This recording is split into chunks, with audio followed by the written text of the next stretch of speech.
Hey, my name's Andrew Mcnally. I am thrilled to be joining you all today. I'm a writer and director at Lucan, an animation studio based out of Cape Town, South Africa. And yeah, I'm just keen to chat with you all things animation, and more specifically, let's chat a bit about Lucan, our client experience and client journey, and maybe what you as a smaller studio like ourselves or as an individual can expect when getting into the field. So without much further ado, let's get into it. So we at Lucan are a boutique-sized animation studio. We focus on longer form narrative and story-based content. But we didn't start out there. Our journey is quite an interesting one. We began back in 2013 and we started by doing 3D projection mapping, right? Which I think is, as an aside, a little bit of a common thread where over the years, we have kind of done things that tickle our fancy, that interest us, and not only does it keep us fresh and interested in what we're doing, but I think it's led to some unique and interesting opportunities, which we'll get into in a bit. But anyway, back to our kind of origin story.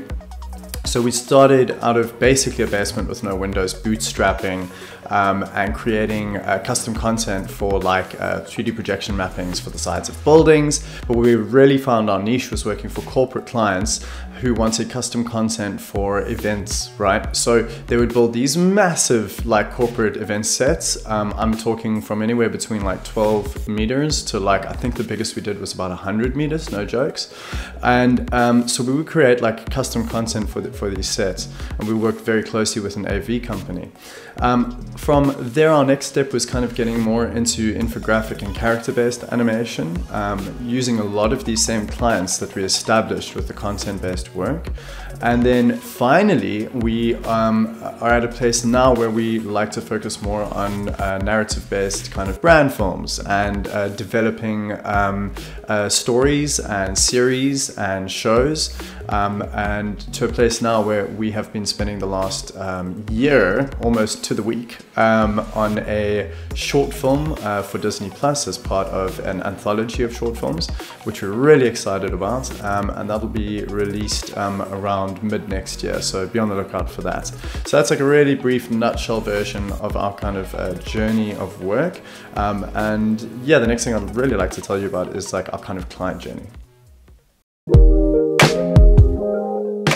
Cool, so now you know a little bit about our history, so let's chat about our clients, right? And how we fitted in with our clients' expectations.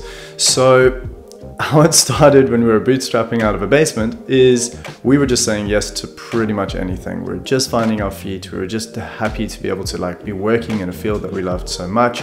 And how we found ourselves positioned with our client was more in a kind of operator basis. So they had an idea, we just had to execute on it, don't deviate too far from the brand Bible, and they really just wanted it on time and kind of looking like the rest of their content. So there wasn't like a hell of a lot of creative inputs, but what we did find is that we were kind of like sharpening our pencil with every project that we did. We kind of pushed the boundaries, pushed the quality of what we were producing.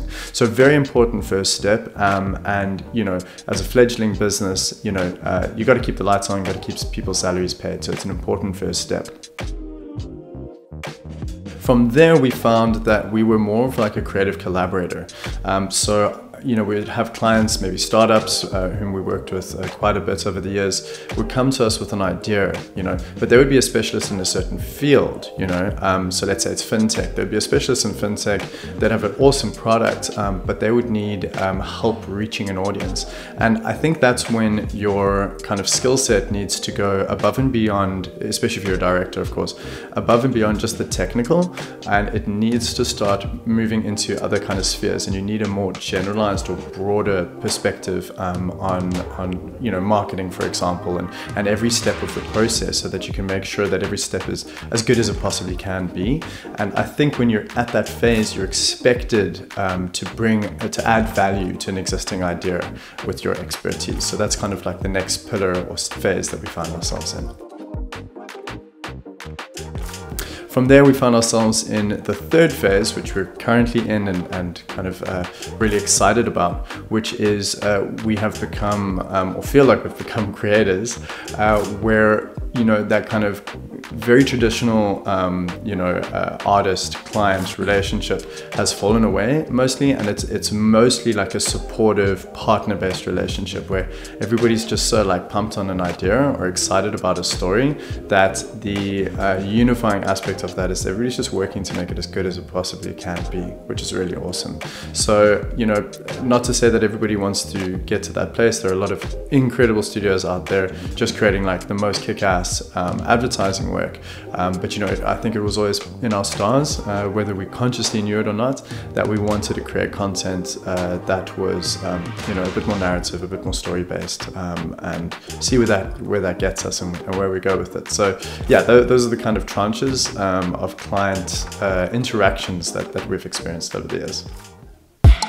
So yeah, I guess the next thing that I want to chat about is how we found our clients and how we continue to find our clients. So this is going to be a bit of a downer, I guess, because there's no like silver bullet that we found, that if you do this, that, you know, you will get clients or you will get cool work or whatever. You know, I guess every journey is a little bit different, and the way that we found it worked the best is, you know, the local industry, and I would say even to a degree the kind of like global industry, is quite small. Like it feels like you know, now that we've been kicking it around in various kind of festivals and things like that around the world, that people, we see a lot of the same faces and a lot of the same names, and we meet a lot of the same people. So having said that, I think, you know, reputation for us is like everything, you know. At the end of the day, everybody's got to be competent and good, and, you know, if there's a style specific brief, that'll go to a certain studio. But I think, you know, that kind of in-person, how you deal with clients and how you handle clients is such an important part of it. At the end of the day, it's a creative partnership, and, you know, speaking about the contract we were just on, that was a year long. It's a year-long relationship. You're going to be working with somebody, so it better be somebody cool, or like you better be like easy to work with and have the project's best interests at heart. So I think that's an important thing. And through that kind of reputation, you know, we found that word of mouth has honestly been our best source of clients. You know, somebody enjoys working with you, then they're more inclined to kind of recommend you to somebody else if they're looking for a similar service. So at the end of the day, reputation is key, and you know, word of mouth is still such a powerful way to find new clients and work with cool people. So that's how we found it. I think another thing that works really well is putting out the kind of content that you want to be making, right? So at the beginning, when you're kind of starting off, this may seem a bit difficult, and it is, because your show reel will be filled with work that you haven't said no to, you're just saying yes to everything at the time. But I think it's incredibly important to still create passion projects on the side that show where you intend to be, and it just like kind of projects outwardly, you know, where your head's at as a studio, and where you see yourself positioned. So I think it's very important, keep that pencil sharp, keep pushing, keep following the things that interest you, to create, you know, to bring in work that, you know, you want to be doing eventually. So a couple of examples of passion projects that we've followed over the years that have attracted more work in that vein. One of our projects, ISAURA, something that we're hugely passionate about, hugely proud about. We helped develop a animated series. It is currently in the funding process, and we created a 90-second trailer about, and you know, we kind of had free reign in terms of like visual style and the way in which we wanted to do it. So we used Unreal Engine, was a big part of creating it. We wanted to see, you know, there was a lot of hype around it back then, there still is now.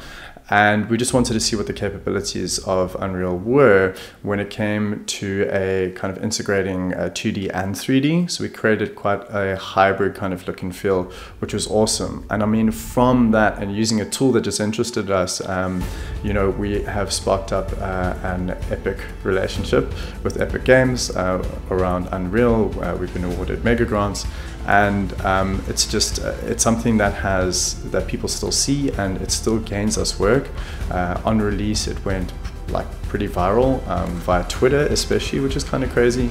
And I think currently we've racked up about 500,000 views on the trailer, and about 20 plus spaces in publications and interviews and panel discussions and things like that. So it's like a really great example of us kind of following a passionate project that has just sparked so much work from this one 90-second piece, which is really exciting.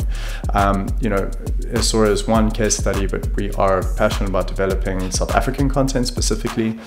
We feel that the world is really looking towards Africa for content and stories, which is incredibly exciting, of course, and you know, I think it's a great opportunity, and everybody in the industry should be, and they are, banding together to really uplift South African and African storytelling, which is super exciting. So we've worked on Friends IPs like Kung Fu is Dead, another South African IP called Kwezi, which is a comic book that they're working on creating into a series. So yeah, just a couple of our kind of past ones, and we still enjoy development and are currently in development on 2 or 3 other projects. So yeah, that's just an example of passion projects that have really kind of bear fruit for us in terms of getting paid work. So yeah, as mentioned at the beginning, my talk is a little bit more geared towards smaller studios, maybe people starting out, individuals, and I just wanted to mention a couple of perks and strengths that you find yourselves, that you have when you find yourselves in those positions. First of all, you're nimble. It's so easy to pivot, change direction, try different things. That is a superpower. You know, bigger kind of studios, 50, 100 plus studios, you know, it's much harder for them to kind of change direction. It's like a ship trying to course correct, like a massive kind of freighter. So that's like a superpower. I think another strength is building a team that is small but powerful, you know, and people who are able to do or are interested in a bunch of different things is also like a super strength. It's something that we enjoy kind of doing, and how we like to build out our team as well. And you know, given the kind of revolution to online work that has been kind of supercharged by the shutdowns around the world and COVID, you know, you have access to world-class talent around the world. There's so many platforms online, from ArtStation to Zerply, that'll help you find talent that'll fit a specific project. I think that's another thing we find, is that we are quite style agnostic, which back in the day we were told was such a bad thing, like your studio has to have a style. And we're like, but we like so many things, like we can't pin ourselves to one idea or one brand, like, and how about if that dates, you know? So from a very early kind of, against what everybody was telling us, we always felt this kind of pull towards trying different things. And I think that's a superpower, you know, and if you have projects that have a very specific style, you can always build out your team to cater for that kind of style. So yeah, that's kind of my talk in a nutshell. I hope you guys enjoyed it. I really enjoyed chatting about this. To be totally honest, I thought it was quite like a bit of a strange topic, talking about clients, but the more I got into it, the more kind of interesting tidbits of information I discovered about it. So yeah, I really had a great time chatting with you guys, and look forward to the panel. Cheers.